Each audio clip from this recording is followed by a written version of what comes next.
नमस्कार।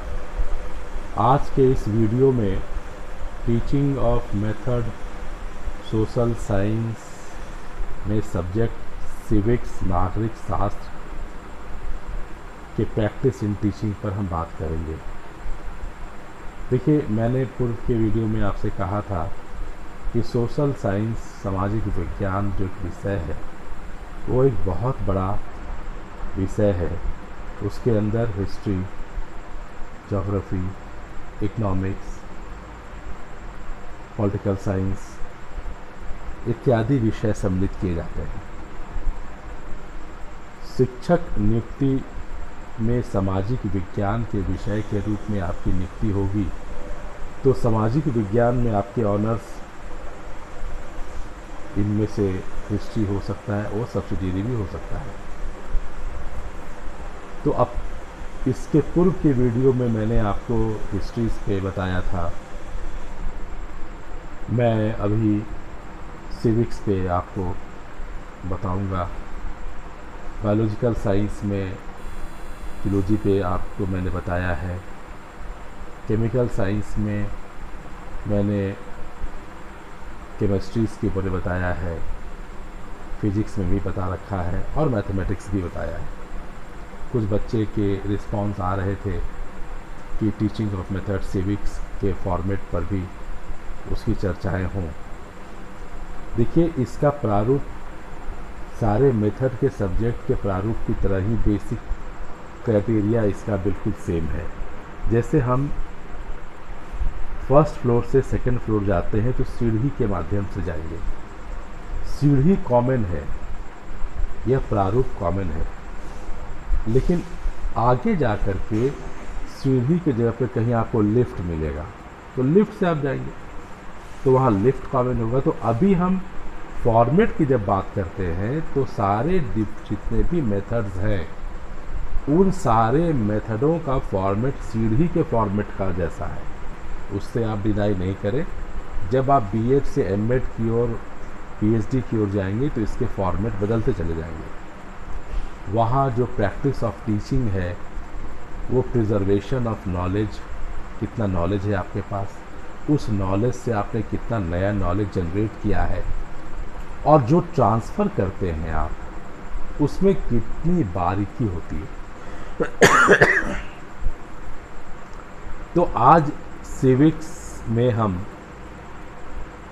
अभी चुनाव का दौर चल रहा है। बंगाल में चुनाव हुआ, असम में चुनाव हुआ, उसके पहले पिछले साल बिहार में चुनाव हुआ।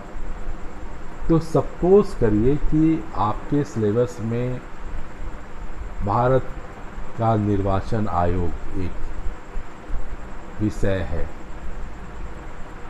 अब ये इंडियन पॉलिटिकल सिस्टम में है, क्योंकि वो नागरिक से जुड़ा है, नागरिक शास्त्र का भी वो विषय हो सकता है, लेकिन आगे जा कर के 11th-12th में ये पॉलिटिकल साइंस में चला जाए।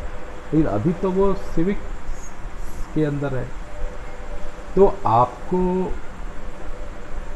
क्लास में अगले दिन जाने से पहले इस पूरे विषय को पहले तो आपको अध्ययन करना होगा और उसके जो कठिन शब्द हैं उन शब्दों को आप अपने एक अभ्यास पुस्तिका में कहीं पर लिख लीजिए और उसके अर्थ को शब्दकोश से ढूंढ लीजिए।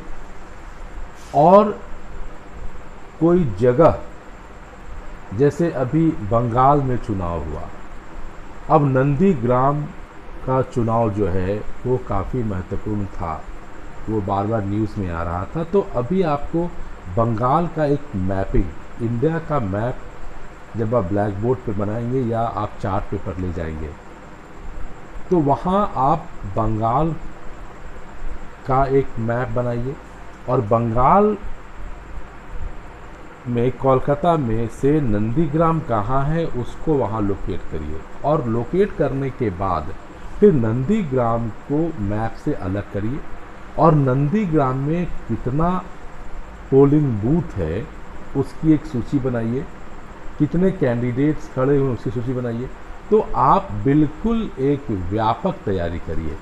तो मान लीजिए आप भारत के निर्वाचन आयोग की प्रणाली पर आपने अध्ययन शुरू किया तो पूरा पढ़ने के बाद आपने उसकी एक पाठ योजना बनाई कि भारत में निर्वाचन आयोग क्या है, दूसरा निर्वाचन आयोग की संरचना, तीसरा उसकी कार्यप्रणाली और निर्वाचन की पद्धति। ये 4 महत्वपूर्ण आपने लेसन प्लान बनाए उस पूरे यूनिट का।